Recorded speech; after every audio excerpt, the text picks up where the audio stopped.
Right. Let's get some folks in here and get to this.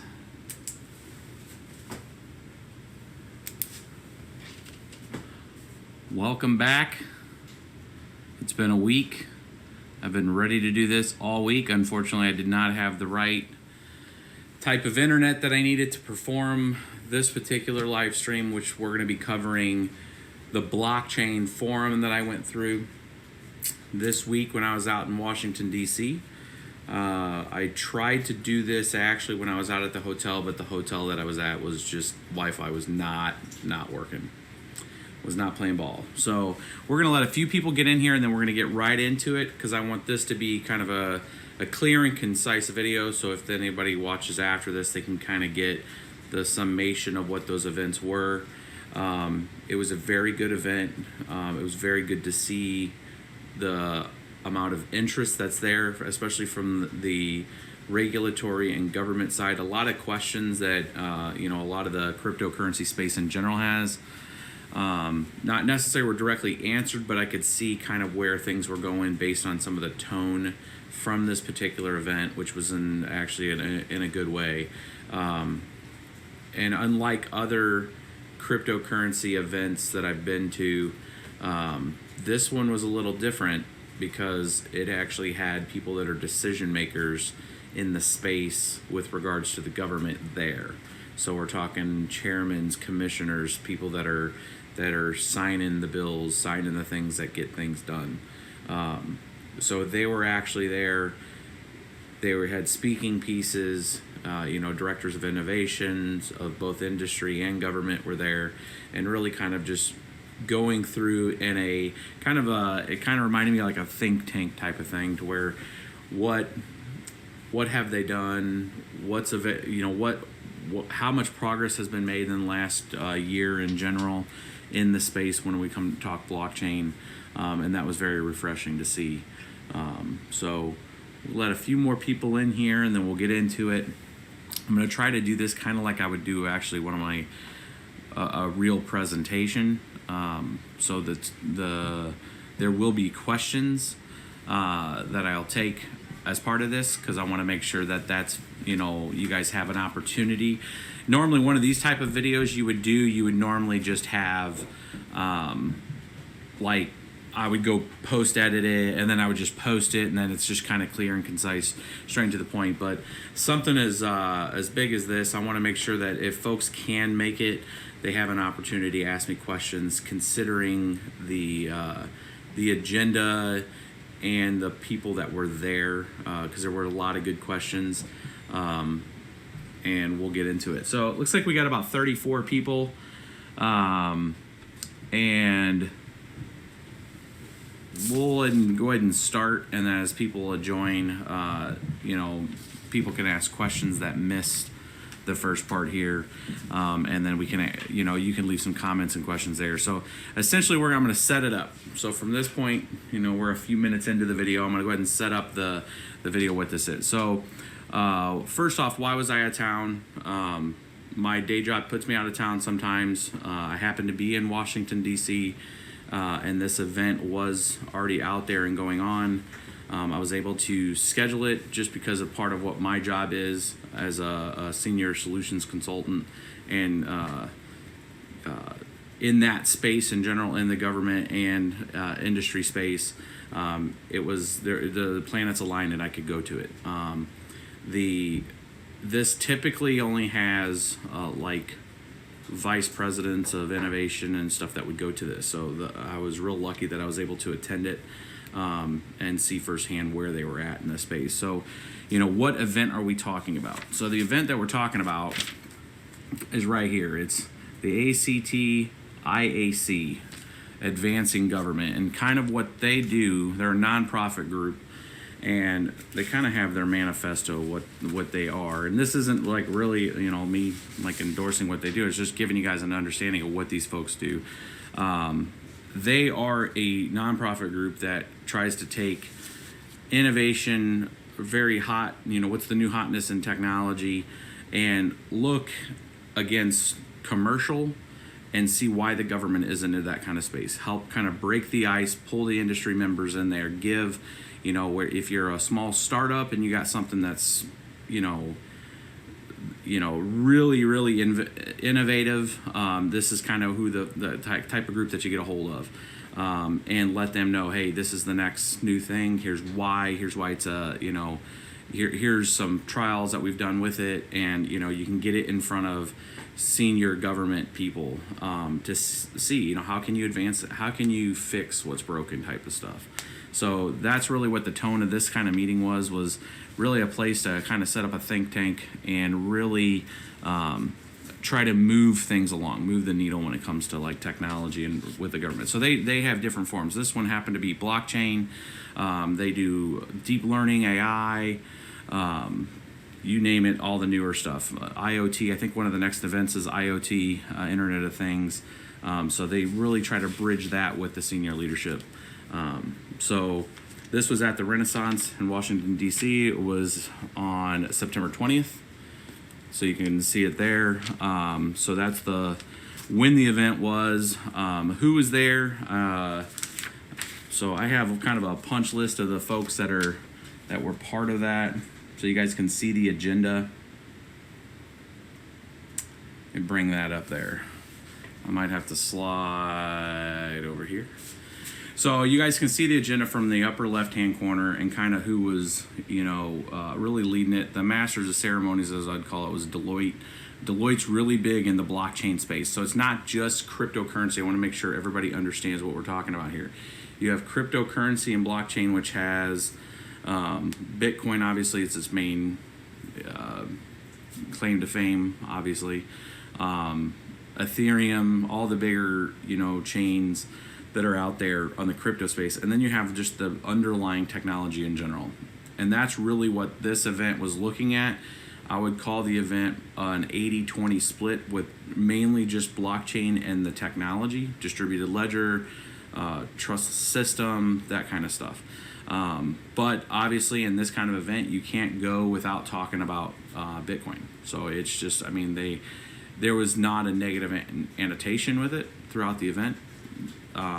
Everybody's more of an acknowledgement of understanding what it is, and kind of where it plays in the space.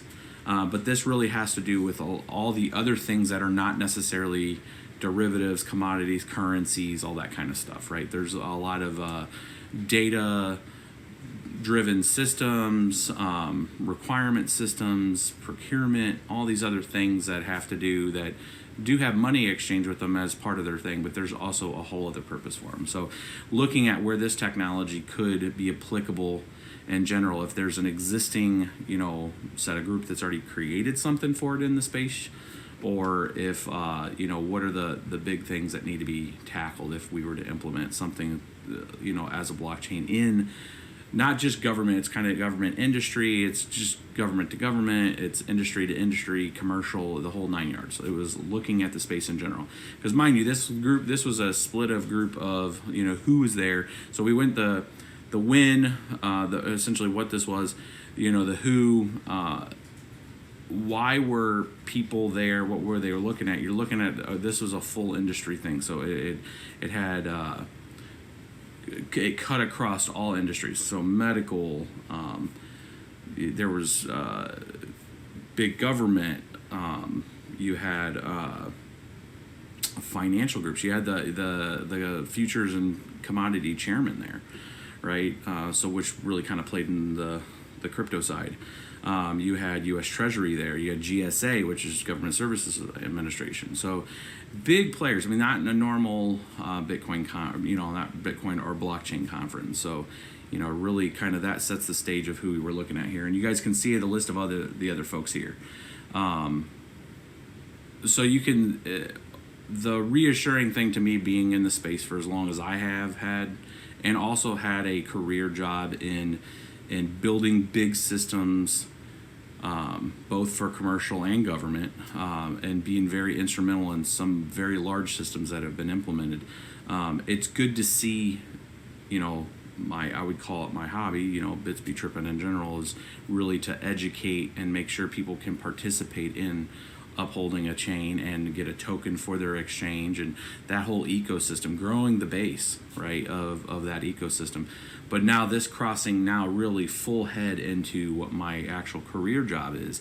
It's nice to see that kind of stuff to really start to come align. We've been all talking about it really bridging into the general space. And there's groups, obviously, especially in the crypto space, that are very, I know that there's a lot of anti-government and all that kind of stuff, and there's people that are looking for the monetary systems to have a complete overhaul, people that really argue against taxation and all that kind of stuff. And that's not what all this was looking at, obviously, right? This was looking at you leveraging that technology and trying to become more transparent. And that was a very refreshing thing to hear from the Treasury, to hear from the people that are there, of saying, we know the system's screwed up. They'll call it straight out. And we need to fix it. And the only way you're going to start to build trust with people is start to leverage technology that they trust, and then just make it transparent.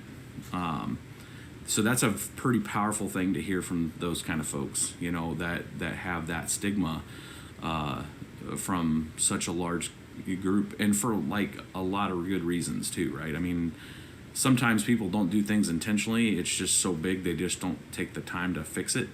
And this is kind of one of those conferences that they're trying to fix it. They're trying to figure it out. Like, hey, somebody that used to be in the job obviously wasn't doing something. I'm in the job now, and I want to fix it. And here's some new tech that looks like it could help. So that was kind of the tone. And the cool thing about it is after the first start, when we look at this calendar here, or this forum, is the keynote from the chairman of the United States Commodity and Futures Trading. So he got about halfway through his keynote, and then he had kind of paused, and he had said, just making sure that everybody else understands that this event is open to the press and everything's on the record. And the first thing I was like, holy crap, I can record this. So I actually recorded everything about half of his keynote, or about towards the end of his keynote, and then the rest of this entire actual agenda has been recorded. So I had to work with the audio some, because I was using my iPhone and it kind of sucked. So I have to pull it into Premiere, and I'm having to boost up the audio and try to clear out some of the crackling in and stuff. I'll go full screen. Yeah, I think they're done with seeing that.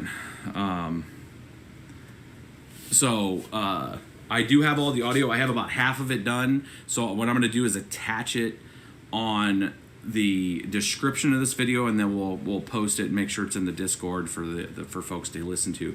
But they're really good points that are made in pretty much all of the folks in that agenda. The keynote, I'll kind of go through them just as an overhead, and then that way you understand of what you want to try to look for and listen to.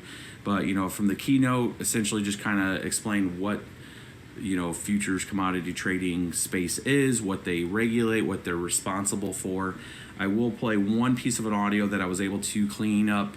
And this is, mind you, I only got a portion of his keynote because I did not know I could record it until he had mentioned that it was an open press event. So I got one question. So obviously, he gets through his piece. It's really looking at the enhancements of the technology and blockchain and what it could do from like a derivatives and trading market. We already know because we're already doing it with cryptos, right? But we're talking like what they do. Well, that space in general, commodities trading, started really big with agriculture to ensure that farmers had, stuff that they had planted. They had, somebody posting a potential future price for, and that these people had something to sell to. And now it's not just agriculture, it's everything. It's oil, it's anything that's a commodity, right? So when you get derivatives on those commodities, which is really laying well with like the crypto space as a digital asset, it's fallen right in their wheelhouse when it comes from a regulatory standpoint. So I'll play a piece of audio because when we went to question and answer, somebody started asking about ICOs, and that was like the first flash to bang question that came from the crowd. Was is there going to be any kind of regulation? How do with all this this influx of these type of cryptocurrencies and stuff, how does his group being the chairman react to that? And this is where I'm saying I'm going to play this audio. this is why I'm saying it was such a great, refreshing conference, because you actually had people that are like the leaders there, right? So they can talk on behalf of that, right? Which is, most of these conferences you go to, you don't get that kind of exposure. So it's good and refreshing to see. So I'm gonna let you guys, let me pop this on and hit play. Hopefully you guys can hear this in this thing. I'm boosting the audio. Commodity, and we have jurisdiction over derivatives on commodities, and we have actually a degree of oversight over commodities themselves to the extent that there's a derivative on them. So we recently granted registration for LedgerX, a cryptocurrency derivative exchange, simply on the basis that an analysis of our statute and their application led us to believe that they met the requirements for registration, and registration was granted.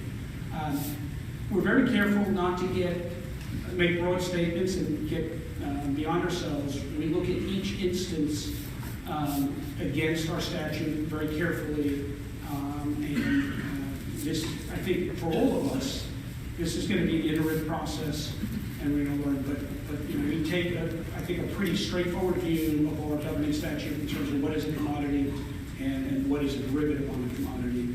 And in those cases, we act. You know, we're not trying to make broad statements of applicability. It's really on a case-by-case basis.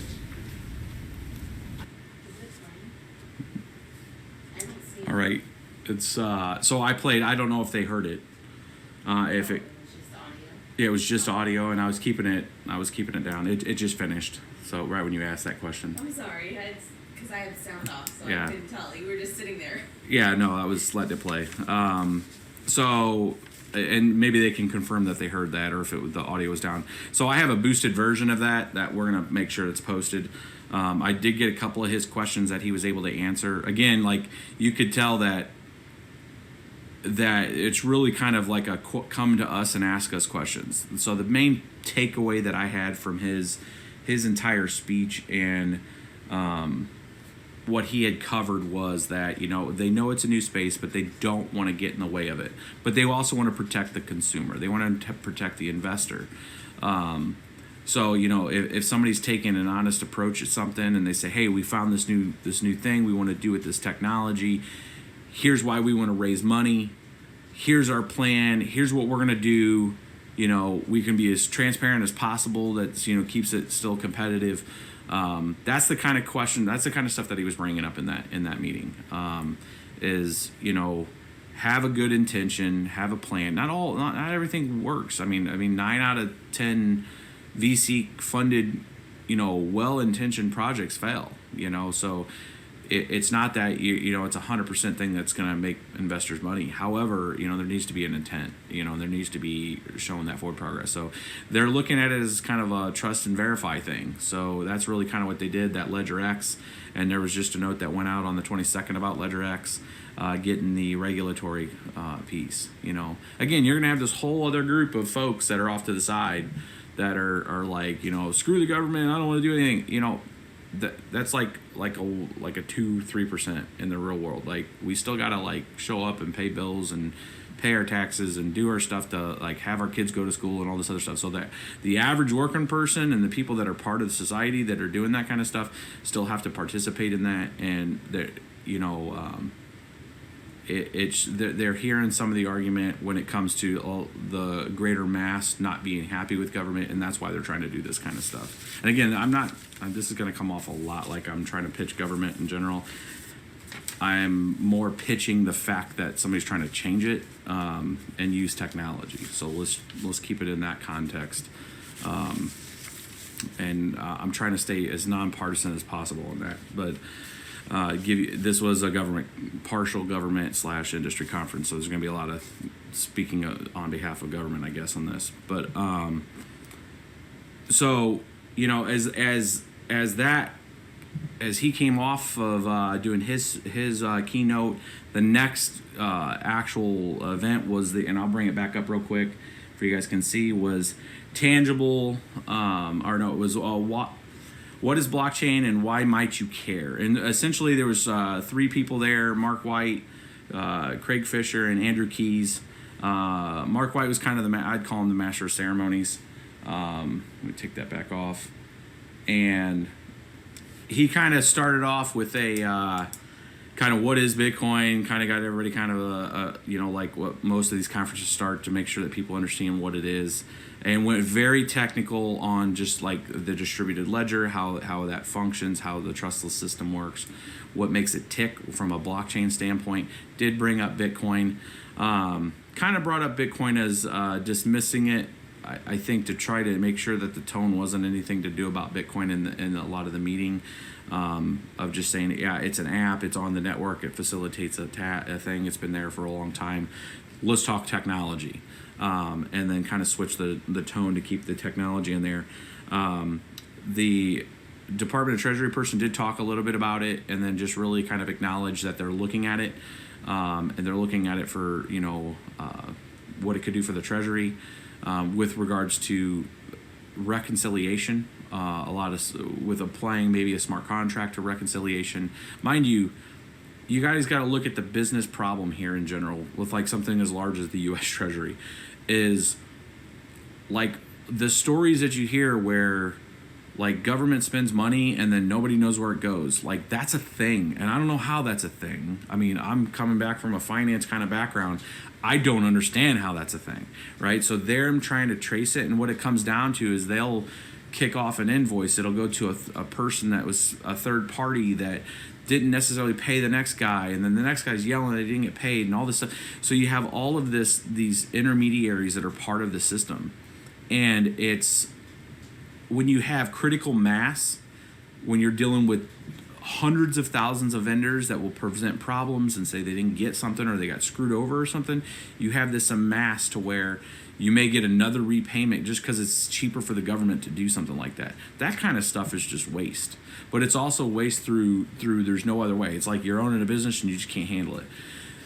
It's not an excuse, it's just a factor. It's what happens, right? And what needs to happen is that stuff needs to stop. It needs to go away. The fraud needs to come out of it. And so when the Treasury's looking at at a blockchain technology, they're looking at the traceability that's presented in a system that allows, what we've come to know with Bitcoin, that there is a distributed ledger. You can't fudge it.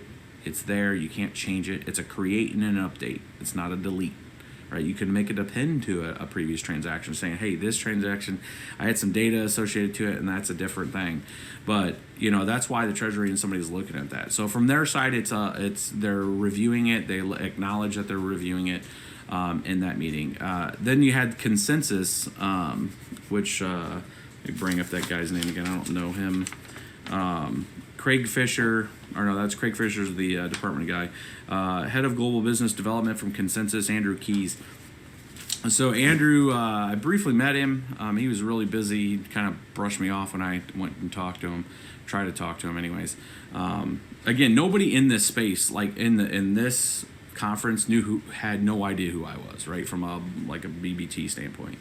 I was representing essentially my company, or the company that I work with, and it was in that kind of capacity. But obviously, is with having a channel and being part of the space longer than probably almost everybody in that room. A lot of people that were saying, "Hey, I've been in this space for 3 years," and I would talk to them, and they're like, "Oh, how long you been around the space?" I'm like, I read the white paper in late 2009. I got involved in mining Bitcoin in 2010.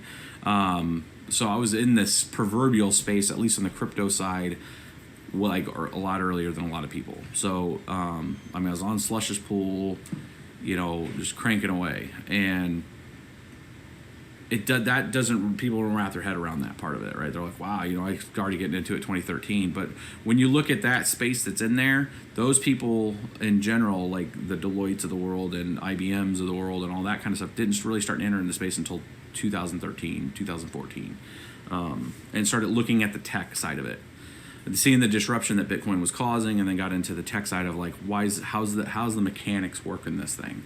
It's like, if Bitcoin's the Model T and he's Henry Ford, everybody else wants to make a car, right? I mean, that's kind of the analogy there. But they don't realize, and I could tell in that meeting that they didn't understand Bitcoin enough to understand how really big it is.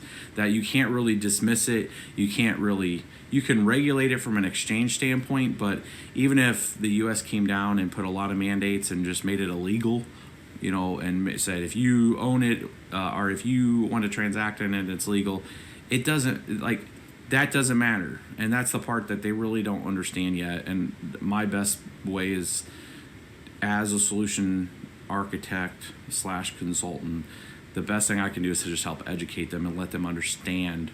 Also, help you guys as much as I can as I ascertain it and then translate it back to you guys, but also go back to that space and say, hey, if you were to ban that, you still got guys in the middle of Zimbabwe that has a cell phone that's going to transact with his locals exchange, and he's getting goods from another country that supports it. It doesn't. You're not going to stop it. It's part of the ecosystem now.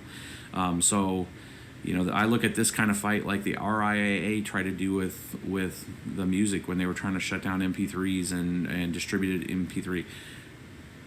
Industry looked at it and Apple and everybody else and said, you know what?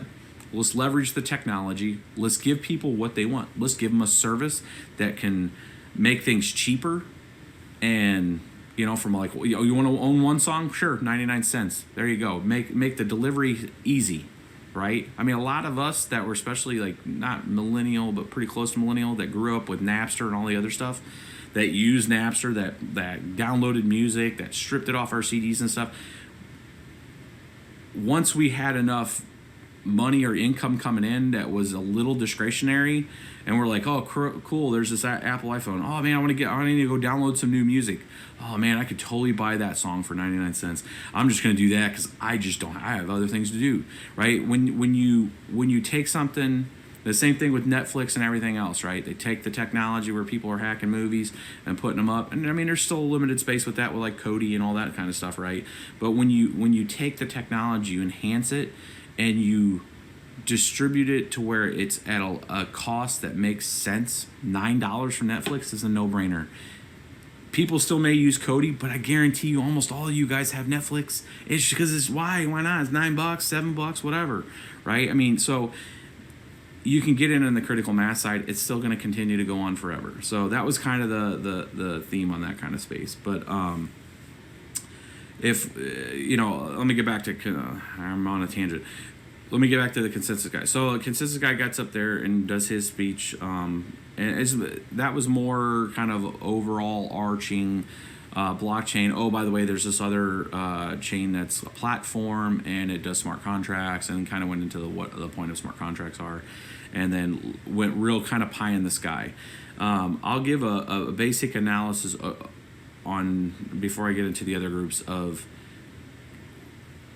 where I was expecting coming in to think that I was going to see a lot of interesting conversation from ConsenSys.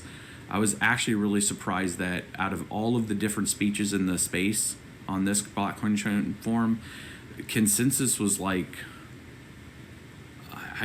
don't know. Maybe I expected more. And I'm not trying to dig them. It's just there was nothing. It was I say this phrase a lot, especially when I'm architecting complex systems, is I say, the people that come in there and try to sell me in a new piece of technology, a lot of it's all style and no substance. That's kind of what I felt that I was getting from at least ConsenSys there. I was expecting more on the smart contracts and some of the enhancements they're looking at from a roadmap standpoint, because a lot of us know what the smart contracts and where their gaps are right now.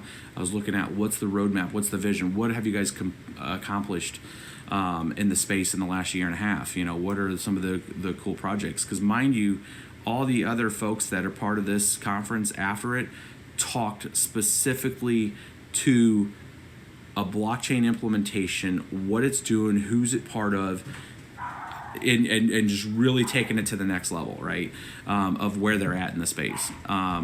So it was a very interesting to hear them not talk about any of that.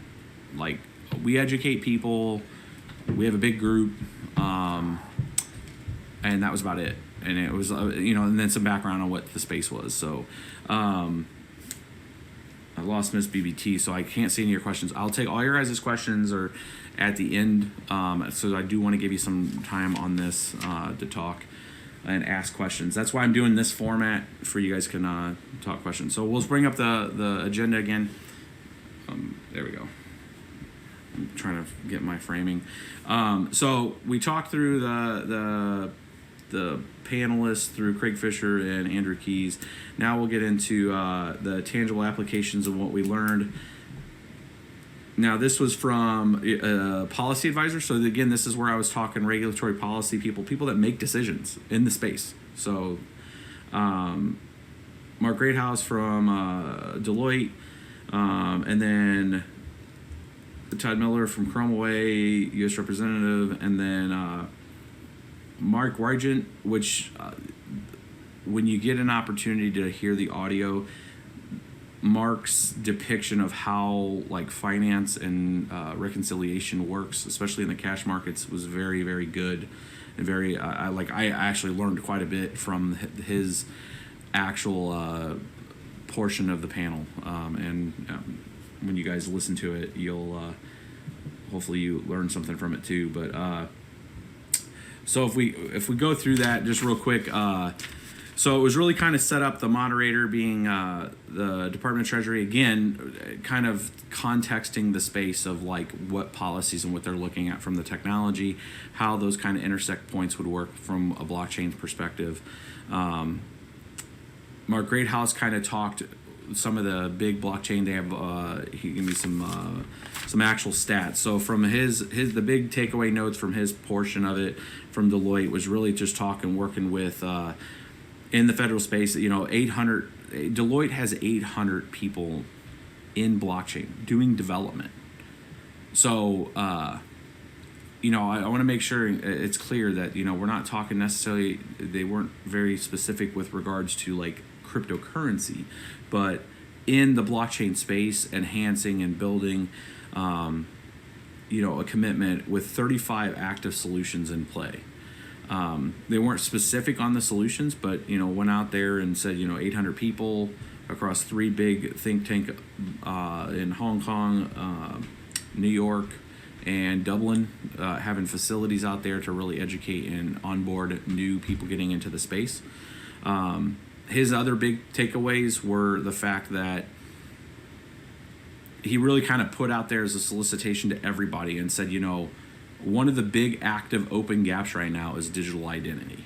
And digital identity that ties with the blockchain that you want, mind you, it's not to tag you and then try to track you. I mean, technically it could, right? I guess if you're looking like that, but just like if you want to participate and you want to, interact and engage and say it's you, that piece of technology right now. There's, obviously Civic and a few of the other tokens are trying to tackle digital identity, but that space right now, as far as they're concerned, from their viewpoint, being big industry, 800 people working on it, spending billions of dollars, not from an ICO, from actually spending money that they get from revenues from their other businesses. This is like an investment side for the company to spend that kind of people of trying to tackle a digital identity standpoint, something that could be you could validate and just connect and have some kind of validity of who you are using blockchain cryptographic proofs, right? So that's a real big open space, and then just really hit on the point that there was some questions asked in that from the government back to him as saying what's really missing in the space right now, why between the ICOs and everything else, and it comes down to talent.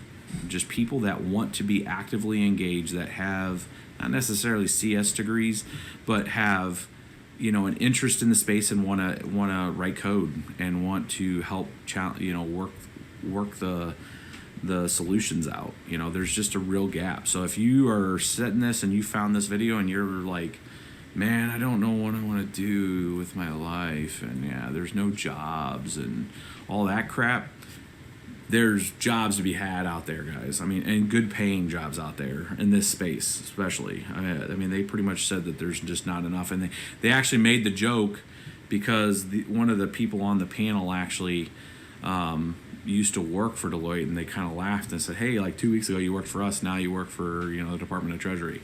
And they just keep hiring from each other. Between them, Accenture, and everybody else, they just keep bouncing around each other's employees. So, yeah, there's a big gap in the space, you know, to try to move it. Let me see if I have my ChromaWay notes. So ChromaWay had a couple active blockchain pieces going in the UK, and they were actually, yeah, so ChromaWay, yeah, I got their notes. So ChromaWay has 2 active blockchain using Bitcoin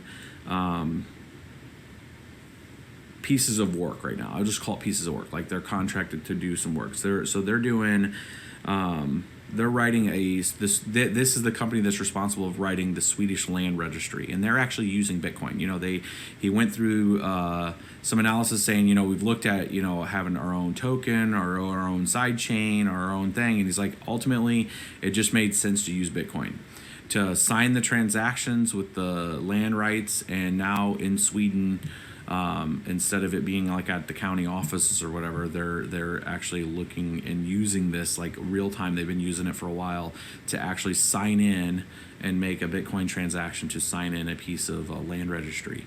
And it's now cryptographic proof out there. So they got the private keys, and they say, hey, this transaction says it's this person's stuff. And there's an applicable use of actually what we've all talked about it being, you know, a title registry or land ownership or asset ownership, and the actual practice from like the government hedging and leveraging it. And mind you, so the use cases of that is like, if you were to do something like that in the U.S., and I'm trying to expand on this to make sure that everybody understands why that kind of stuff's important. If you have lots of little microcosms, and I got my little whiteboard here, of title offices and land registry offices all around the country, and in there are registries of who owns what land, and it's not more than just the owner.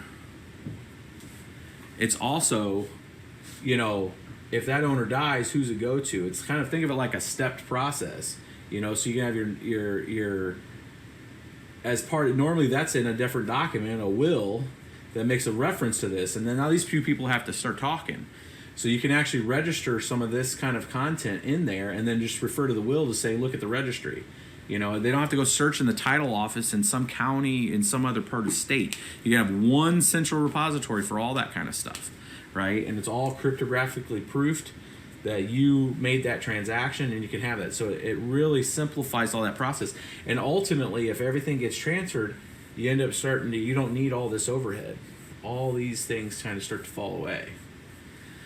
So when you want to go get marriage licenses and all that kind of stuff, you could just access it. It's your stuff. You have it signed, and you can go and use, like in this particular case, they just go and they have the transaction ID, and then they come back and they say, yeah, I got the, you know, it's tied to my transaction that came out of my wallet, that's tied, that I sent it to the receiver, which is the title, or the actual office that's controlling it all, and then it's all lined up. So, you know, really improving that technology to make it more seamless and have a better kind of palatable use case that you can take to other countries. It really starts to simplify things and take a lot of the overhead out of things, which actually gives everybody a better experience. I mean, if you need to go track shit like that down, it's like the worst thing in the world. It's like, oh man, who do I gotta call? And then they bounce you around, and then you may get it, and then you find out, oh, you gotta pay $45 to get a copy of it, and you're like, what? You know, and the reason why you have to do that is because somebody has to take their time now to go pull the file, make a copy of it, you're spending like a half a day for one person. That's probably the only person that's working in that office. So I mean, you're getting rid of all of that overhead, and that's all mainly controlled by government. And this is, people wonder why, like, man, why is my taxes so high? Well, it's because you got all these people doing shit like that. You know, like, that needs to stop. That needs to go away. Those people need to go, like, find something else that's a lot more meaningful for a job. And that's where this technology can augment government, and indirectly it starts to take away that overhead. It starts to take all that big spend because there is nowhere to spend it then, right? And like people are like, oh, I take this one program down and they just spend it on the other program. Yeah, they do that. If you start systematically tearing down those institutions in a good way, where you're just like, dude, there's a better way.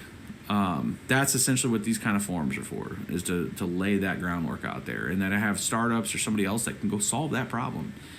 You know, I mean, there's different ways to tear down big government.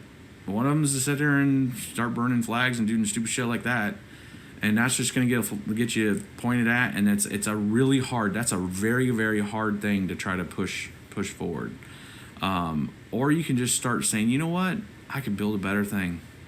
I can build a better system, and then I'm going to wean you over to it because it's so much more efficient. And that's essentially what blockchain and Bitcoin and all of that space. That's why I support it from a grassroots side, is because the alt currencies are the ones that are actually trying to answer questions and provide a platform to build on. That stuff's just like mission critical, man. That's gonna change the space, right? I mean, I'm all for a good fight and believing in something very, very genuine. But I mean, there's got to be some order and chaos, because at the end of the day, why the cheering and tearing things down are great. Then you got to go home, and then you got to worry about like, well, shit. Somebody busted in my house, I need to make sure I at least have some kind of protection, some police, something. And people are like, oh, screw the police. I'm like, nah, I'm not screwing the police, man. I want them there if somebody's busting into my shit, because that's fine. I can take on. What if they have 5 people? I want a team to show up that have guns too, right? So there's reasons for those institutions, and there's reasons for the taxes, but there's not reasons for all this duplication. And that kind of stuff needs to go away because it just makes everything more expensive. So this kind of stuff can fix that stuff. It genuinely can. Like if it's a better way, that this registry of what ChromaWay was talking through is exactly what that is. It's taking it down to a single institution where you have maybe 10 people sitting there working it, and not every county everywhere, and taking all that away. So I kind of beat that one to death there, but I just want to make sure everybody understands, from an architectural standpoint, how that works. So if we get through the Marc Wetjen, I can't even get our Wetjen, Managing Director of the Head of Global Policy and Government Relations, Deposit Trust, and Clean Corporation.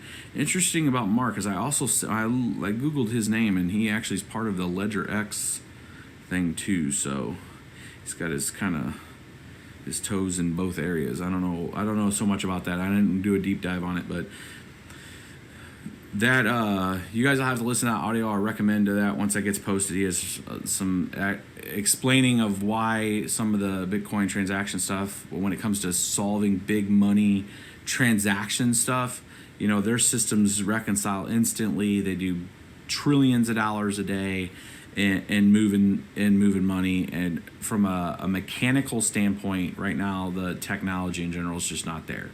It's not there to start replacing that level of institution. From an auditability standpoint, from a traceability standpoint, it needs to get there, right? Because at the end of the day, that's the ultimate trump case on all of these, these things where like, blockchain's not good enough for me because it's too slow. It's like, well, that's where Lightning and channels and all the other stuff starts coming in to try to fix that. Because at the end of the day, I need to trace it.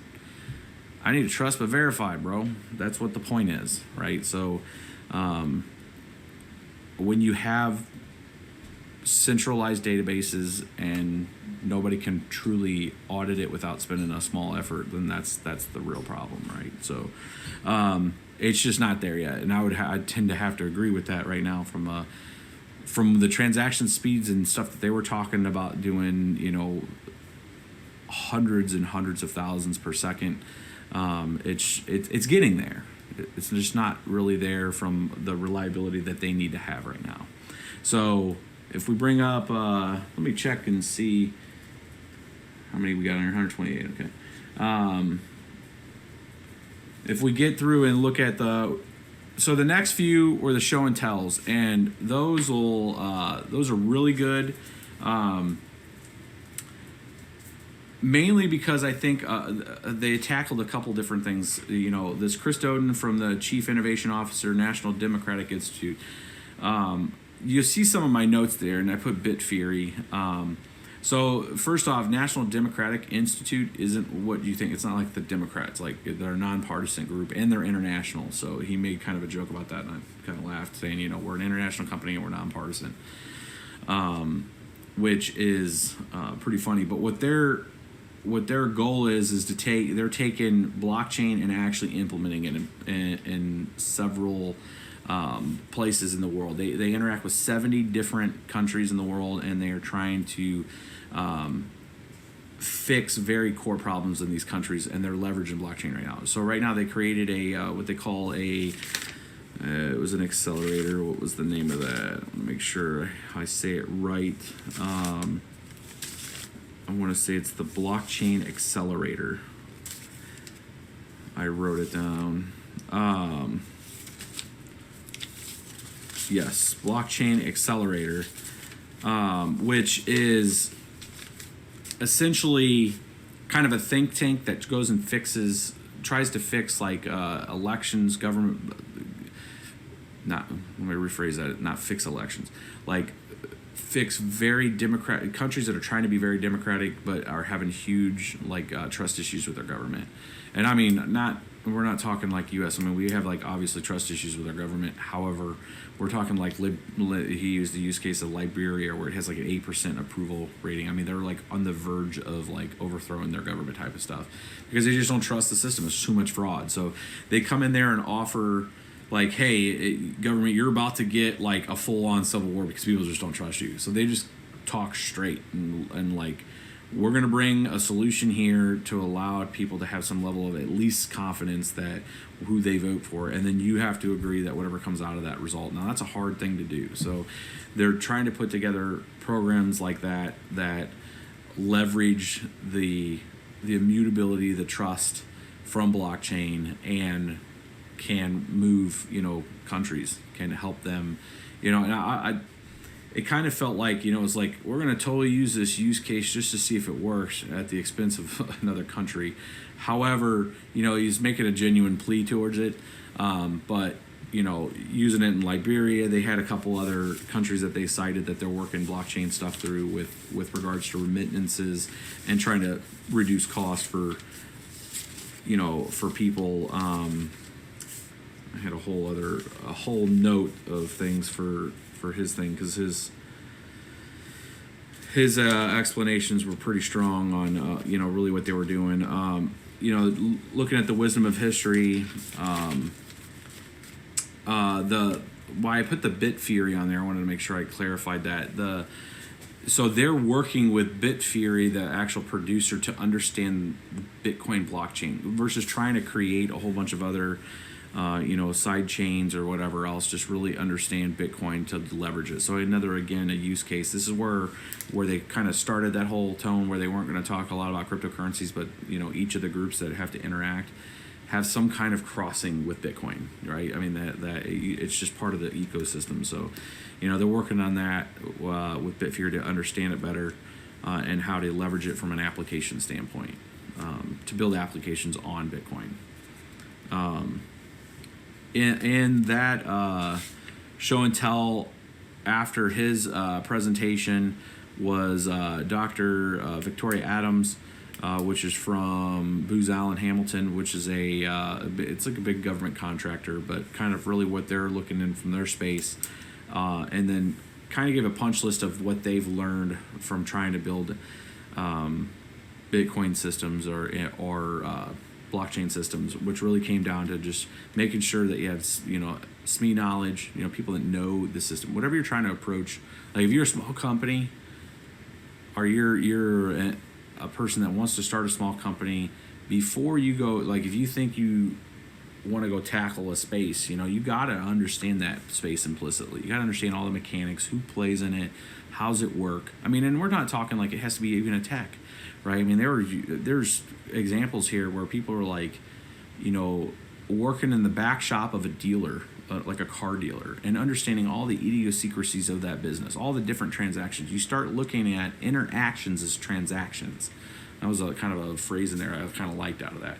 Of saying that if I make an exchange take away the monetary part of it and understand that any kind of exchange with a human in general, and if it's repetitive because it's part of a job, if you're recording those events or if you have some other device that's recording those events, that's a transactional thing that you can start to lock into your brain of like, hey, that could be maybe, do I want to transact in those things in a chain, in a blockchain to show that those events happen?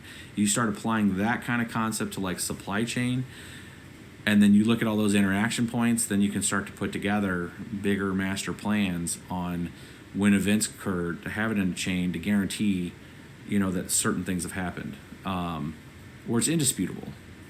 I mean, if you're just there doing your job every day and then your boss comes and says, man, you didn't do crap today. You're like, dude, I did everything. Go check my blockchain. I mean, that's kind of like a joke, but it's kind of like, that's kind of what I'm talking about is that whole trust thing. Like you can start to interact. I mean, it was kind of like peeling the brain back about from just being monetary focused of looking at from just a transaction and trust standpoint. That's kind of where they were really looking at all the different pieces and domain knowledge and workflow to where you could start to improve this technology, which at that point in the meeting is where I sat back and I was like, holy crap. We keep wrapping our head around all the crypto side of it from just a financial and a platform standpoint. And then it really you start to look at all the different use cases of the technology. And if you could augment it by a cryptocurrency, more power to all of us if that currency gains more use and value, because there's transaction cost that embolden the network.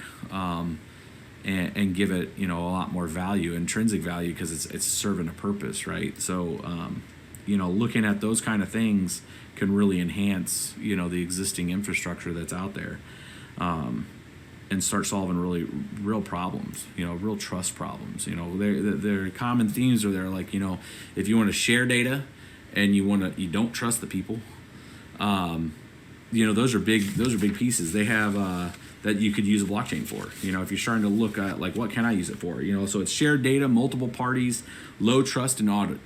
Those are the 4 things right there. You want to share data, multiple people that you don't trust, or you just don't know if you don't trust, and auditability. Like I want a path. I want a proof path. That's the real kind of space, and that's what Bitcoin does in general for everybody. It does it on a permissionless. Anybody can interact with it. You can download it. You can buy some. You can send some. So you start tying that to other things, and it really starts to expand kind of what the possibilities are. What they were looking at, and then that kind of rolled into IBM's main global service partner, which is like the main people at IBM that are kind of, IBM has Hyperledger and the service fabric that they use, which is essentially kind of like a fork of Ethereum that they made some changes to have some, they extend that from an open source platform side, but, they store that on like their IBM Bluemix, which is just kind of like their cloud, and give it opportunity for permission or permissionless private chains for government and business to try to work on and play on and try to build proof of concepts. And they came out and kind of just gave their piece, of saying, processes that they're seeing that could get enhanced, like the FAFSA. If anybody's a student or anything that had to do with applying for financial aid or anything in the whole FAFSA system, you're going essentially from, sharing information, going out and applying for credit. You have all these different things that are tied together. That sends it to the Department of Education. It goes to this. It's like this whole middleware workflow thing that happens when you're going through your FAFSA to get your education money or credits, or if you have previous military and you're trying to get in your credits for the military and all that kind of stuff. There's all those systems, and all those systems have records upon records of you, and they're making duplication of all that stuff. Of really, his more pitch kind of was like, looking at all that and then layering that down of all those actors, and then maybe just having one chain that they all could subscribe to and gain just get the information that they just need, and looking at really augmenting, from an education standpoint. Maybe it's an education chain, but again, it's all has something to do with just transferring PII information, which is your personally identified information, only a few entities need it to validate certain things. But a lot of these systems carry all your information, and that's why when they're penetrated, and then we're all like, what the hell, and we're all having to change our credit cards and all kinds of other stuff because of it. They're looking at how to differentiate and split that kind of stuff off to where the cryptographic proofs that they only need are only certain pieces of information that's tied to that transaction that you would have. So again, that's big industry kind of doing their thing. We all knew that would happen. Trying to figure out how to simplify that process, but leveraging blockchain technology. He did make a key point in his piece, which was make sure that if you're building something, spend some time on the UI. Most of the UIs for all this stuff suck. And from a usability, and anybody that, especially like when we get into mining, like if I hedge over to the kind of mining core folks, as I got the multi-miner, but I guess it's just a few clicks and you can start mining. But I mean, you get into like editing it and it's like, oh my God, facepalm, right? So an easier UI would be much better. I mean, he kind of, that does definitely go a long way. That was kind of his main point. The last part, that was the second show and tell. I'll bring up the list one more time. So what we're talking about now is the blockchain show and tell session 2. Is the last portion. Oh, well, I guess we did how we get start with blockchain. I did miss that part here. And I'm looking at who was all on there. If there was a couple of good pieces there. Oh, Todd Hager. Yeah, I definitely want to talk about that real quick, and then we'll get into the last part of it. So Todd Hager he's a European guy, and he was going through an actual live blockchain case that's right now going on in London that has to do with the remittance of welfare, what we would call welfare in the U.S.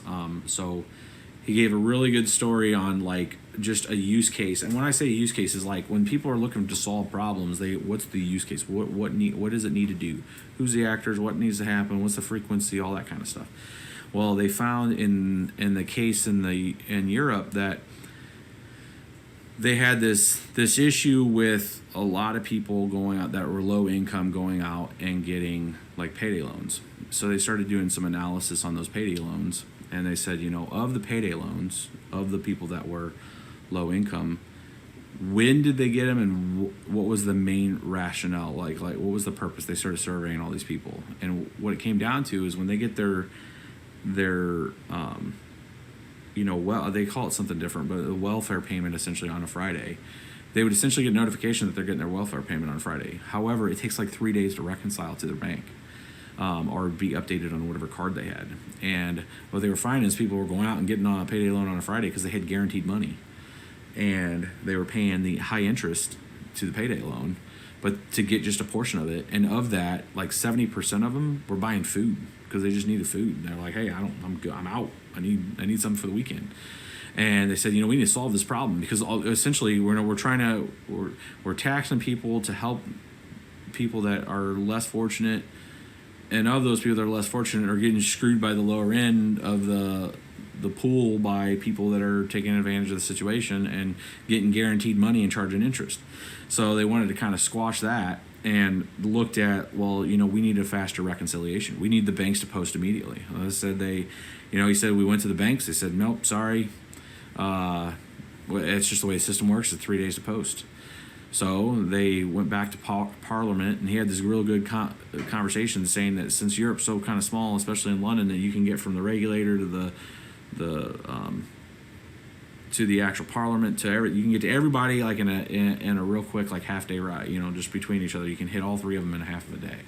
And he's like, we just kept doing all these loops to them all and saying, I got an idea. I don't know if it's going to work, but maybe we can stand up a 1-for-1. Think of Tether is to the USD, but for the pound. So they set up with an agreement with a reconciliation through United Kingdom's Treasury, and set up a mechanism to be able to allow people to get an app on their phone or a card that would be preloaded on Fridays right away through cryptocurrency. Essentially a cryptocurrency transaction that was a one-to-one, like a tether. So think of it like a tether card, but for the UK on pounds. And they created it. Now, mind you, this is like a proof of concept. So they've been running it for like 9 months, and it works. He's like, we had our flaws in the beginning of trying to set it up like any other application or system, but he's like, it works. It's instant. They get it on Fridays. And it's just like one little microcosm that works. So then now you can expand that to all kinds of things now that you have it working. If you wanted to pay states or education, I mean, like, so the point in that room was like, it can happen. You can tie something to like a dollar type of thing, or you could move over to a cryptocurrency like Bitcoin or something like that that's established. And because right now it's like it's a permissioned public network that they're using. So they needed it public to be able to hit all these individuals on their cell phones.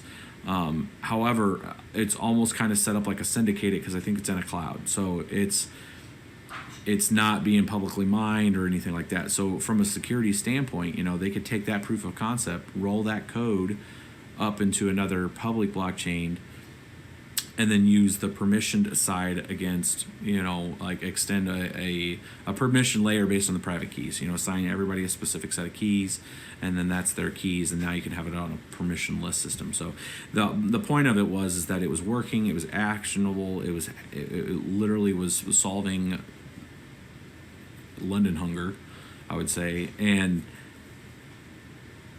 they, that was a person presenting to the people, at least from a legislation standpoint, that could make things change here in the U.S. from a U.S. Treasury Department, that kind of thing. So, it's just showing that they don't need to reinvent the wheel, and that's the point of this kind of forum with these kind of people. If you're always wondering, like, all government's sleeping, they're not doing anything, the folks that show up to this are looking for answers. Looking for like, hey, I know the problem.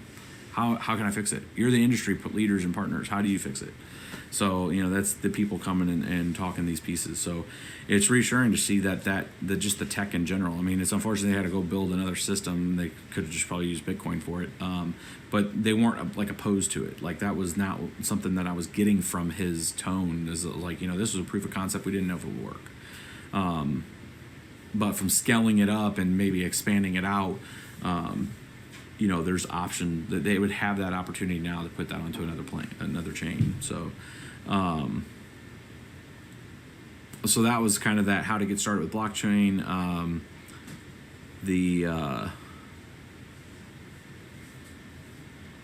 So we had Michelle Y, Eric Piscini from Deloitte. Michelle White's a GSA, government service contracting people, and they're doing a proof of concept, but that has stuff to do with procurement, like government procurement in general is kind of an event that needs to get a lot of attention. And they're looking at proof of concepts, how to speed that process up. Now, it all comes down to like payment systems and stuff. I mean, and part of that's discussed like in Marc Wetjen's discussion when he was talking about the Depository Trust and Clean Corporation. Some of this stuff, like the time delays between banks and stuff like that, there's like entire things that happen because of that. Like, if they know that it's only going to be 2 days, they'll loan out their equities like in that time. Like, they'll do a short term real quick, like, hey, spot, here you go, 2 days, that's it, man, I got to give that money to somebody on the third day. So like, those mechanisms are in place, and there's like a whole bunch of business rules around that. So like, if you started doing instant reconciliation, like, they got to make some changes. It's not bad, it's just one of those things you got to account for, right? It's like, oh shit, if I do that, then I'm gonna have to change that. So it's about mapping that stuff out and figuring out, like, okay, I'm gonna do this because we're gonna use Bitcoin, but here's all the shit I need to fix. That's the kind of stuff that they're gonna get through, and that's why they do proof of concepts and stuff like that. Last piece there was last set of presenters was, we had some folks from MIT, United Solutions, Digital Identity from ConsenSys, and it was the other ConsenSys person talking, and then a practitioner leader from Sept Consulting, which is just another consulting firm. But really was just reiterating other use cases that they had going on. They had some looking at, let's see here, I want to make sure I have the right people. talked about healthy tension. I like that. I wrote that down. That was one of the regulators said, you know, that they want people that are trying to knock on the door, and there needs to be some healthy tension, because the healthy tension makes people double check everything before they go and submit it. So that was just a funny point that I had to write down. I just like that word.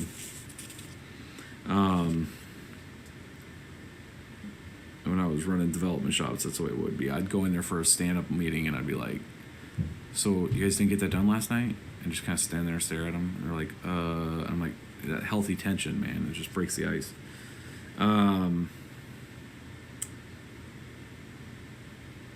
Yeah, I mean, they just had some. I'll have the audio up there. You guys can listen to it. It's just more use cases, examples. The MIT folks talked about kind of just what they're looking at from researching, trying to build and change culture. Because that's really what it comes down to in a lot of this stuff. Like, people are ready to do some of this stuff, but man, you gotta convince some other people that don't have no clue what stuff is. So it's really dealing with the culture piece of it. And then the closing was Microsoft CTO, the Chief Technology Officer, which kind of was more of a. Now, this event was not supposed to be any sales. It was like mandated. It was like, you're there, you're an industry partner. Yes, you do transact with us, but from a government's perspective, they're like, don't sell me anything. This is a matter of just tell me what your use cases are, how things are working, help us understand. We'll tell you what we're doing from an understanding standpoint, but no sales. I say that because when the keynote from Susie Adams from Microsoft CTO, it came kind of off kind of salesy, which, I mean, some people, I mean, it's just, I mean, I'm salesy. I mean, it's just what happens. I mean, like, you get into a spot and you start selling. I mean, it's just what it is. But I mean, there was just some things said there that were interesting when it came to, like, you know, the cloud, you know, Bitcoin's like the cloud's everything. And, you know, I respectfully disagree with some of that. And I mean, they're a smart person. I get it, but I'm going to just cover this real quick. So the cloud's a phase. It's a big phase, and it's going to be here for a while, but you had hardware, like servers and stacks and clients and to servers stuff. Then you had the cloud, which was essentially a whole bunch of clients and servers. But you can hedge all kinds of apps across all that platform, and you virtualize. So this is like this is your platform. So this would be your platform normally, which would be like your OS, your servers, all that kind of stuff. And then you got your infrastructure in here. Infrastructure normally would be like your Cisco, whatever. It comes out to your modem and goes out to the internet, right? That still there? Yeah. So this is kind of like 1.0, like computers. This is kind of like 2.0. Like, infrastructure is all virtualized here. That's what the IaaS is. This is the PaaS, Platform as a Service. And then you have software here that could be SaaS, or it's just a piece of software that's just hosted like this is, that gives you your front end that you go and click on. It goes to a database and all that kind of stuff. You can have both platform software as a service, or you have it as just your software that happens to be hosted in a cloud, right? And then infrastructure is like your routing and your web out, which gets you out to the internet from inside your environment, all this. So infrastructure as a service is just virtualizing all your Cisco routing and all that kind of stuff. It's putting up virtual versions of that, which could be leveraging pieces of hardware that are physical, and you're just assigned part of it, but it's all up in a box, essentially. And you pay usually for this, where you go pay per service, where you're just like, hey, dude, I only work 9 to 5 and everybody goes home. And I want to spend all of that down, and I want to pay as close to zero as I can at night. That's the advantage of this, right? One of the big advantages. Plus, if you're only not taxing it at 100%, that's great. So from an infrastructure cost, You can control it from a platform. And I'm giving you guys this background. I'm going to get to the blockchain piece of it, but I want to give you the understanding of where like the CTO is going. So you still have your software costs, which are your licenses, right? If you have Oracle and everybody else, you got to pay their licenses. So you still have your software costs as much as you would have your software costs here. That's really agnostic, because at the end of the day, the software company doesn't give a shit. They're just like, dude, you're using my stuff and it's on a CPU, you're paying the same. So that's still the cost, right? Cost is the cost. Now, in some instances, there's some other things that they can do, but by and large, that's it. Then I would say you have like 3.0, which you can put blockchain as a service, which Microsoft has right now with the Ethereum and like 8 other blockchains that are up there in Azure Cloud. So the clouds, there's only a few major ones, right? There's IBM, which has Bluemix. There's AWS, which is Amazon.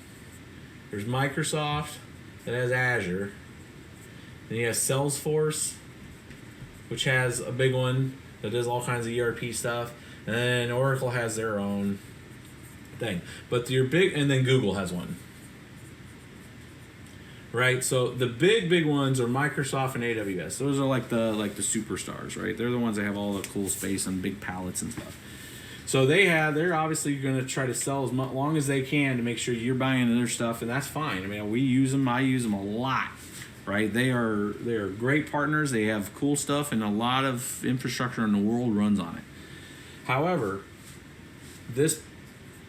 and why you can spin up blockchains within their environment, the whole concept of a public blockchain is to kind of dismiss this. Because it's all on especially on mining, or if it's proof of stake or just node based, where it's just people that are spinning up Raspberry Pis, and just have full nodes that are validating transactions. That is where you got node based holding up a blockchain, and if you're a participant on that up here, like, hey, you're not going through something like this, and all the transactions are part of the chain. And then if you want to write a little application, let's say if this was Ethereum chain, you're writing a DApp, a decentralized application that's resting on that chain. You may have some services that are going to build up here because you're going to need network area storage or something. You want to store some of the stuff and not store all of it in the chain. You'll maybe have an extension over to the cloud, because you're just going to rent the space.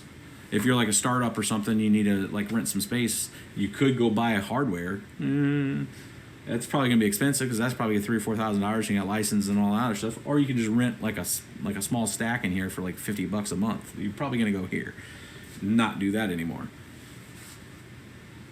And then you got to maintain you got to maintain the OS and all that kind of stuff and patches, and you just don't want to do that anymore. That's why this is going away, and like everywhere, because there's it's too much cost. You don't want to maintain that. You got to maintain people and all kinds of things for that. So they're all going over to the cloud. But this stuff here is like really quickly, where this is like it's been the hotness since probably 2006, 2007, but it's really the hotness now. This is coming in strong, and that's why people are trying to understand blockchain, especially decentralized blockchains, because if you take what the core elements that come out of here, and you can do a portion of those elements here, it starts getting interesting, because they're like, well, can it do everything? And what we're finding, especially in this kind of event, is some of the whole point of this event was to come back and on these show and tells, is to say, out of all of this, you've done the hardware, you've done the cloud, you've done some blockchain, big industry. What are you thinking? What's happened? What a lot of people, by and large, are saying, and it's just the way it is that you're having to augment it with some, web server here to do something, like to host the web page, like Etherscan or blockchain.info, all that stuff. That's on a web server. It's just point of the chain that's parsing it, right? You're augmenting the blockchain with other existing tech that stays on this. So that was a long way about going to say, that the Microsoft CTO is just trying to make sure, like, hey, this isn't going to be running your whole world yet. You still need, Azure Cloud from their perspective, right? Like, you have to augment it with other stuff. If you want to store tons and tons of data, Storage J and all that kind of tech isn't there yet. Interplanetary File System, IPFS, is not there yet. But it's not saying that it's never going to be, right? And that's where the kind of point to like these kind of forums is saying that people are working on it. They're trying to raise funds, some of them in a good way with ICOs, some of them in a bad way with ICOs if they have intentions. But they're trying to really build 3.0. 3.0 is like the next, all of this stuff was all internet protocol, IP, internet in general.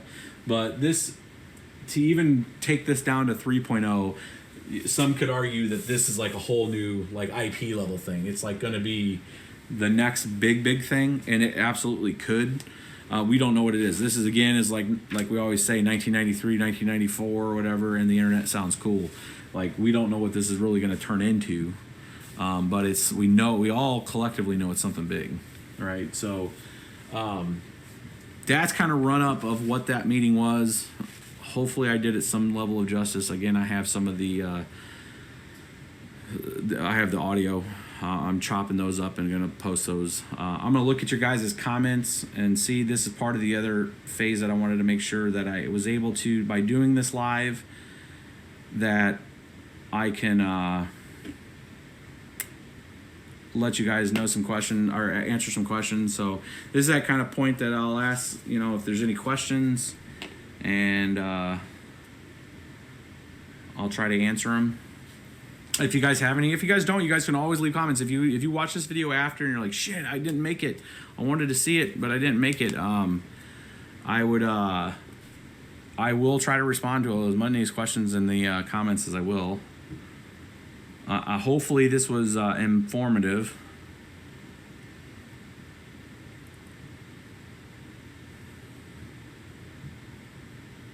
I'm watching your guys' chat.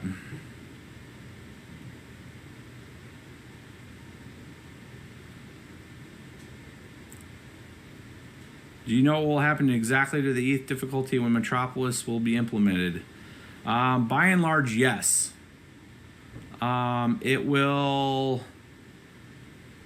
So based on the math, if they do it on the 9th of October, if you're mining ETH, it's going to be better, even with the 3 coin, even dropping to 3 coins. There's actually going to be more, because the difficulty is going to go up so high in the next few days that it's going to be almost not worth mining ETH.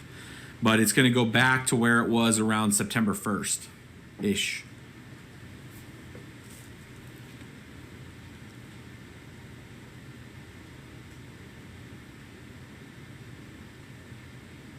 It's more private than what we have potential now. All this stuff's going to start private, guys. It's the same way the internet started. They're going to just test, and the stuff will start to get deployed. I do got the new board. Keep asking questions. I'm going to look.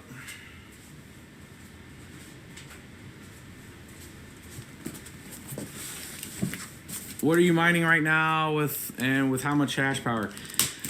Between all the BBT, I think we're at 14.5 gigahash, and we're mining mostly Ubik. Well, it's Ubik and not Litecoin. Ubik and ETH still. I think most of it.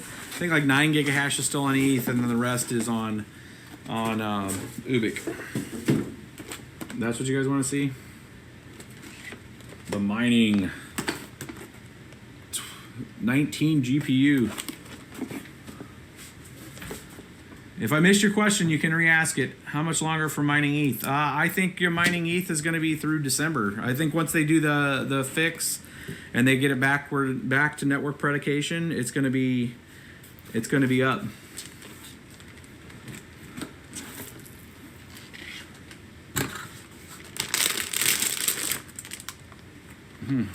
Well, there wasn't much in that box.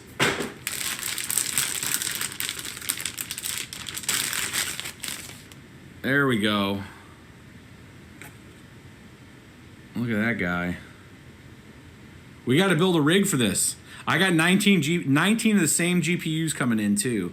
We're gonna test it with both, but I have enough. I mean, I could pull out of other rigs if I need to, but I wanted to have 19 of the same GPU without tearing other rigs down. You can't stop the hate, man. You can't stop the rigs, man. I gotta get other cards. So does overclocking affect the stealth shares? It can if it's too much. Yeah, this thing is like ridiculous. So it's got 3 of the 4-pin Molexes. That has so many freaking PCIEs. And it's got the 3 24 pins. Yeah, we bought this too. Asus didn't send this. I bought this off of Newegg. We have actually bought 50 GPUs, so they're actually coming back in stock because nobody's mining. So we had to order them from a wholesaler, but we got, I don't know, like 20 Aorus or the Auroruses, the RX 580s.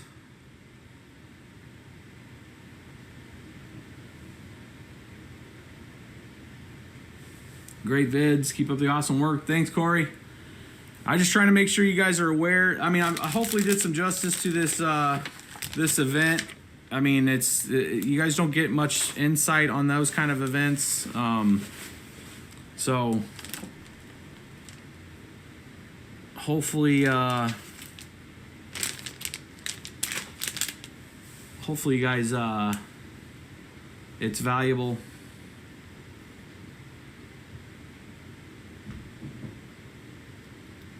Yeah, I was rocking a suit, guys. You guys don't get to see me in that kind of attire usually. I'll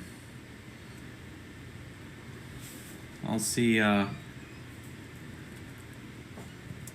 Let's see here.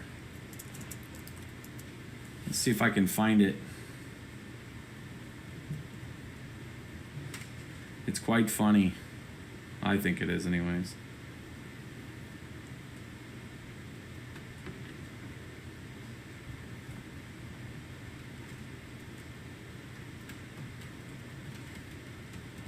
Let's save.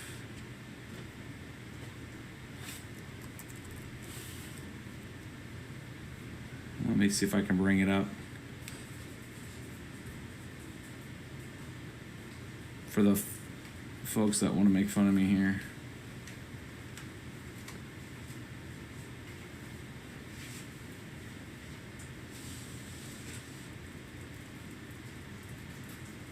There it is.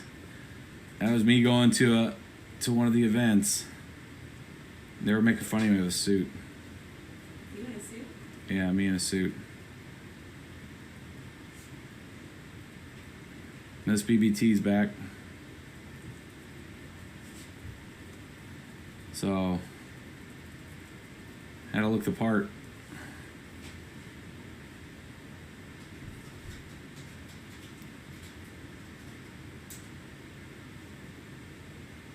Bathroom selfie.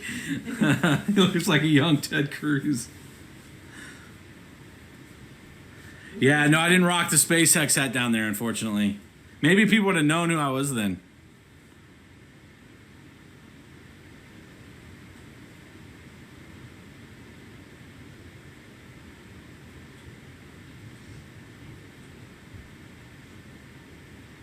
That phone is huge. Yeah, it's would have rocked the SpaceX hat. I know you guys got, if I was Cad once, you, jeez. I know you guys got some more questions. I mean, think of who that audience was down there. You guys don't have questions? Not that I have direct access to those people, but I do got emails.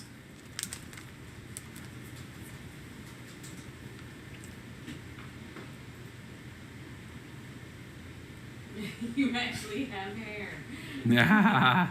What's the opinion on 30? Was that 32 Ti's? That's a lot of cheddar, bro.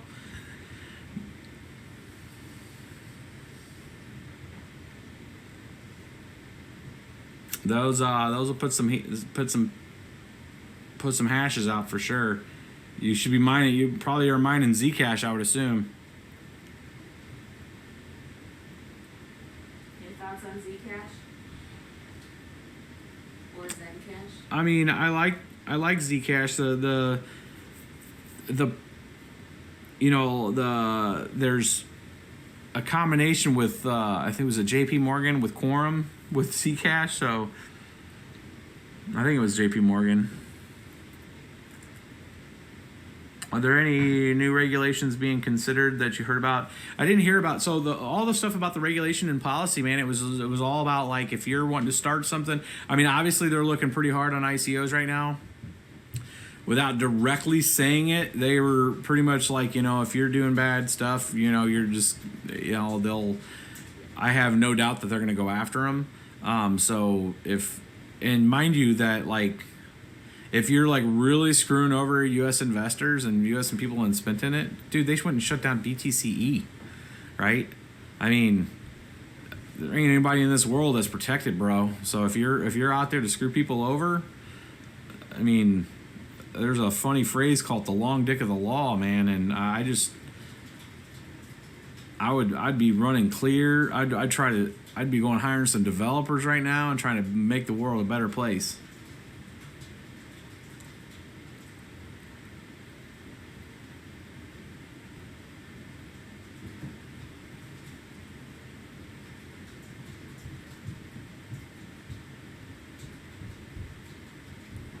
I mean, again, that conference wasn't a lot about cryptocurrencies in general. It was about the technology around them.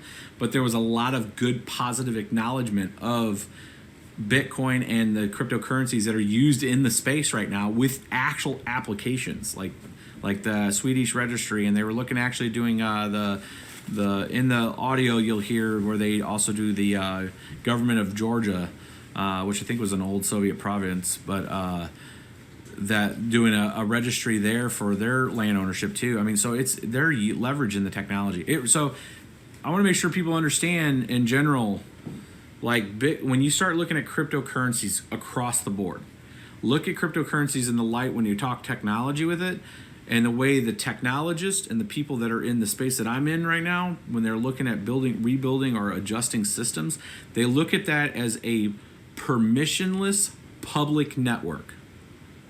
Using whatever protocol that they've been built on, if it's Ethereum, if it's Bitcoin. So when they're thinking of it, they're not looking at the monetary side of it at that point. It will have an effect. With news, will always speculate effect, right? But from a technology side, they're looking at it like, what's the use case that I can you leverage that on? Can I augment my function or feature onto that platform because it's public and anybody can touch it? So a lot of these cases right now, everything is in a private permissioned, because they're freaked out. Even though it's private, they still permission it. Ripple is a public permissioned. You can buy and trade and sell Ripple, but you had to use its features and its advanced features and stuff. You have to be permissioned. So looking at public permissionless, maybe having some kind of other oracle or what they call blockchain oracle, something to be able to connect to it that is kind of central authority doing identity. This is where they were coming up with the thing is like, it's not a super best use case, right? If I'm going to have to go through all of that, then I might as well just use whatever technology. And I think that's Richard Hart whenever he talks about Ethereum and anything that has to use an oracle. He's just like, oh, it's shit. Well, it's shit if it's if you're trying to do it from a transactional, if you're not trying to move technology further, and you can do it as good as in a cloud, then yeah, why use it? Why go through all the effort? But you guys got to understand why you would use a blockchain in general. I mean, you're going to use it for the immutability. You're going to use it for the trust factor of the low trust piece of it, where you have that piece of it. That's why you would use it. And if you were going to hook an oracle to it, and you just want to record keep in an immutable fashion across a big public domain, that's why you would use it. That's the use case, even if you're using oracles on who's contributing. right? Because you can still look at it and nobody can, even if it's a bad entry because the actor got hacked or whatever and then they posted something to the chain, somebody could still forever look at it and go, yeah, that was wrong, and that's that. We ended up finding out it was that asshole that shouldn't have been posting stuff, you know. I mean, like, it's still an immutable chain and it's still public. So there's still a use case, even if you're using oracles for it, that they could use it for, to where if I was just using central databases, I could just update it and then that history goes away. So Is there some scam talk with Signatum? I mean, yeah, I don't know. I haven't looked into it. If there's, What OS do you use on the 19 card, Greg? we're gonna have to use Linux if it supports it. I mean, this is gonna be, we're gonna be breaking new ground here. We're gonna go for Linux on it using those RX 580s is what we're first gonna try with it, and then we'll go from there. I want to do it with you guys, so we got to build a rig for it, and the cards are not here yet. So when we go to do this, we're gonna just do a long live stream. I mean, I'm not gonna build this stuff without having it live. And then China has a deadline coming up the end of this month. How will that affect? I think it's gonna affect it good. I think.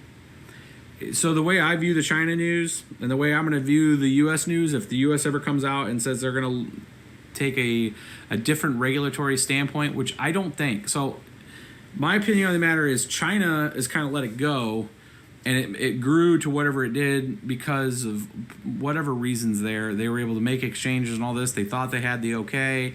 I mean, obviously, people were operating businesses in the mainland. They're paying whatever taxes and dues that they had. And then China came back and just, flipped hard on them, right? And said, no, we're going to shut it down and we're going to have some different rules. The U.S., though, doesn't work like that. We know that it doesn't work like that. That's why all this speculation stuff is like, sometimes I question, like, guys, just out of the blue, they're not going to go, hey, Coinbase, you got to shut down on an exchange standpoint. Coinbase can legally operate right now. It's been legally operating. All of these exchanges that are out there that are still alive in the U.S. are legally operating. Now, if they need certain pieces of information, and that's what you're seeing right now, is like when the IRS wants to go and say, hey, we need this list of people and we need everybody, and they're just like, fuck off. And then, that's what they have the grounds to tell them to F off and see us in court because we don't think we're doing the law. We're within the law. That's what's great about living in a democracy that has laws that as a business, you can look at the government and the local governments, be it, they're operating in California, if it was the state side or a federal government, and they can say, see in court. In China, they'll come there with guns and to take you down. Like if you think if any of those exchanges said, you know what, see us in court, well, what do you think happens? That's the difference. And that's why when people want to tear down the institution, I'm like, dude, you can tell them to piss off. If you're doing everything legally and you got a license and you've done things above border, like you're being legit and you're trying your best to be legit, even though your customer service may suck because whatever reason, like Coinbase should turn around and spend a lot of money on customer service. We all agree on that. It's really hard to get a hold of them. There's all kinds of things that need to be fixed with that. I'm an experiencer of that. My account was locked out one time. I'm like, dudes, I'm going to flip a table up in here. Like, somebody needs to answer some shit, right? And we all experience that. But, from a regulatory standpoint, the government coming in and saying, oh, we're going to shut down Bitcoin, like all Jamie Dimon's shit that he's talking about, there would be an upheaval. Because the laws don't work that way. They don't work that way because Jamie Dimon says that, oh, the government's just going to do it. No, they're not. They're going to come out there and they'll be like, well, they may adjust laws that will that makes more sense if it was breaking some other kind of law. But right now, is it lagging? No. Oh. Are the kids doing something? I don't know. Maybe my kids are downloading something. I don't know. So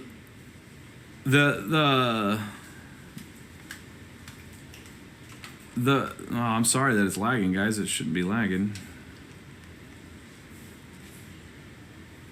Stop downloading Mrs. PBT.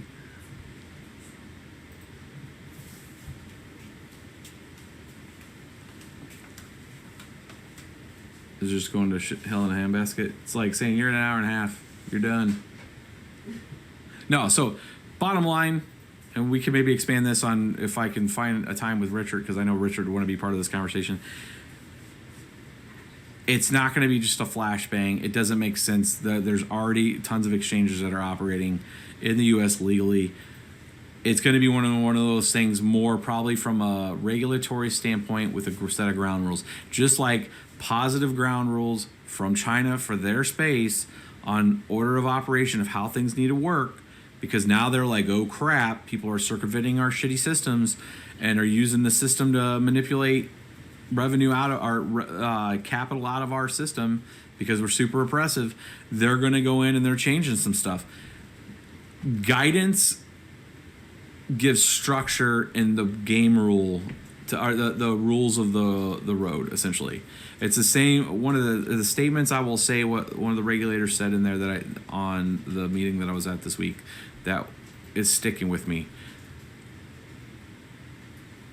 His articulation of rule in general and policy was, it is not our job to get in front of emerging technology, period.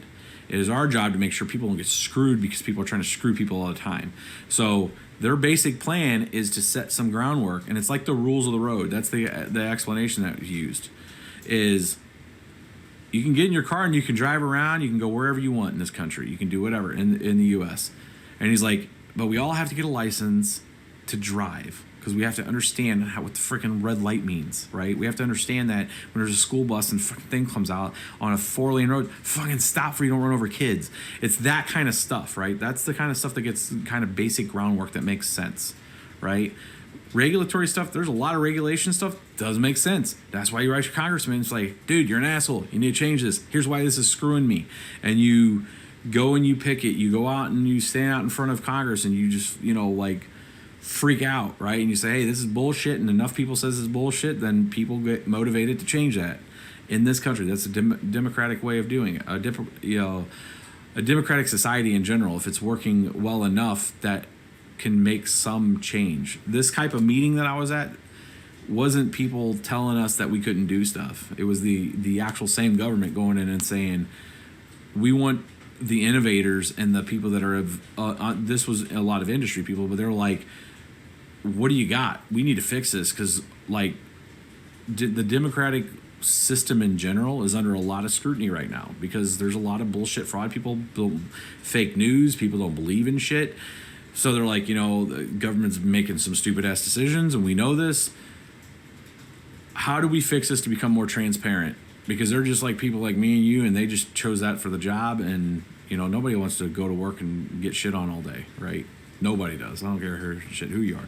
Now, some people ask for it, and some people are very right or left of whatever dimension that they're firing from, and if you're on the extreme sides of I don't care if it's right, left, if it's whatever, if you're on an extreme of anything, you're gonna get hate from the other side of that same extreme. That's why center is like a really, really happy place, because you can have decisions on either side, and you're just like, yeah, I like doing that, but I like a little bit of that, and I just don't want to sit there and fight with people, man. I got shit to do. So it's not dismissing the argument, it's just saying that there's better things to do with your life.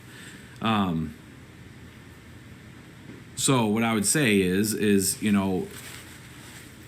good regulation, a long way about saying on China, once they come out with the rules, hopefully those rules stay. And it gives people on at least a new grounds of how to operate. And I think stability in that and the regulatory standpoint gives stability for everybody. So I don't think you're going to see from everything that I've seen and from my perch, I don't see any massive changes or regulation when it comes to the government stuff. I see that they will start really going after people that are defrauding people, though. GTX 1070 Ti, is that something new coming out? 1070 Ti? I haven't heard of it. GTX? I think it's something new someone was talking about. Is it going to be the next mining beast? We'll have to take a look. I haven't seen it yet. What is the 0.12? Oh, is that power? Yeah, nice. All right, guys, I'm going to wrap this up at about an hour and 40. That's 2 minutes. Hopefully it was pretty informative. I got a lot to get through. We got a lot of different tech that's came in while I've been gone. Again, you obviously seen the 19 GPU board. Once the cards should be in here probably Tuesday-ish. I don't know. I have to look at the thing. We ordered so many. I got one video that we're going to try to get to this weekend, though, is I would like to take the Vega 64. This is back to mining. The Vega 64 Sapphire and move the BIOS down to the Vega 56 that we had, and then see if those make changes like we've seen reported. So we'll be doing a Vega look at the 56 again, and then I'm gonna try to have a produced video on the P106 90s. So I got some good video on that already recorded, and see if we can get that put together. And then if you've been trying to get to bitsbetrippin.com, we've kind of held it off. It's not offline. You can get to it from bitsbetrippin.com or https://bitsbetrippin.myshopify.com. We're having some issues right now from them as a payment provider, because we have the word cryptocurrency. And we're having products in there that are cryptocurrency, and effectively Stripe and Apple Payments ban anything that has to do with cryptocurrency. So they won't take credit cards or any of that. So I have to use I'm trying to look for a payment provider. So that's why I haven't I'm going to go ahead and post it to make it to where it's bitsbetrippin.com. We have all the new links and stuff at the top for Discord and all that. I'm going to go ahead and see if I can get that fixed tonight, to where that just starts resolving. But the shirts and stuff like that, it's PayPal and Amazon payments. So did we get any shirts in? Yeah, there's some upstairs. Can you grab one? Yeah. It needs to be fixed. Tell them not to order any shirts right now. It needs to be fixed. So we got some shirts show up, so I'm gonna show you guys that, and then so anyways, I'll post a picture. It's hilarious. I went back and forth with them. September 9th is when we had the site done, and I was trying to press it, and we were using the shop functions for Shopify. And it's just immediately they were like, oh, our payment processings won't do with anything with crypto. And I'm like, it's a freaking riser, bro. It's on everything. It's you can buy it. And they actually we had different GPUs on there, twin frozers and all kinds of different GPUs and stuff added there. But because I had the word Ethereum or something in the description, they're like, you need to pull that too, because it's a crypto mining card. I'm like, I could pull that label off and you can use it as a graphics card, and it didn't matter. They thought I was gaming it at that point, and I was just like, okay, obviously you guys don't want to do business. So we're looking through a different payment processor, but we accept Bitcoin, a couple other things, but I'm trying to get it fixed. So we're gonna work through it. It's just there's been so much fraud on it. Let me see it. No, we just put it on. Yeah, if you want to. What, you want to show yourself off? I hear you. Mama's getting. Stop. I'm not turning this camera. She's putting it on. One of the shirts.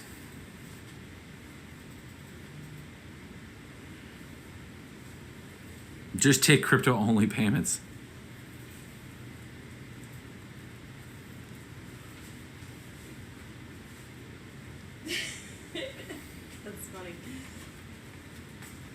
Can they see it? Am I too tall?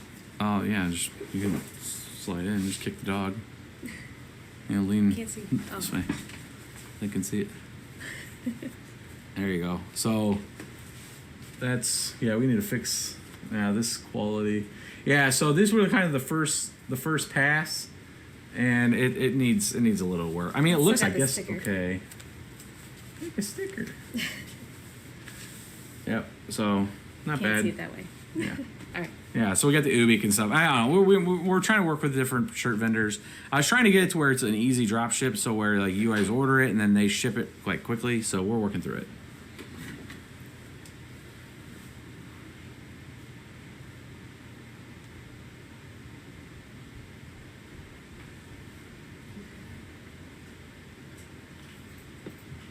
Too much cheese going on. It's nice. So Just kidding. Tat and BBT merch. Yeah. So yeah, it'll be on bitsbetrippin.com. Like if you go right now to just type bitsbetrippin.my. I did already. Yeah. If you guys go to the thing, you guys will see it there. I mean, you guys have been asking for so long. Normally I wasn't doing that, but we're trying to hook you guys up. But thanks for tuning in, guys. I'm gonna go ahead and wrap this up. And we're gonna try to get a couple more. I'll probably do another live stream tomorrow. I'm gonna see if I can get some other BBTers over here. We got a lot of building to do. We got so much stuff in here while I was gone this week. I got the other Vega. I think I got a Vega 64 FXX or FXFX in. It's not one of the, it's like the same as the Sapphire. It's probably gonna be the same damn speed, but we'll go through and do that too. And yeah, cool, man. Thanks for tuning in, guys. We'll wrap this one up. I'll jump into Discord. If you guys want to go to that link that we just had, jump into Discord, and I'll answer any more questions you guys got there.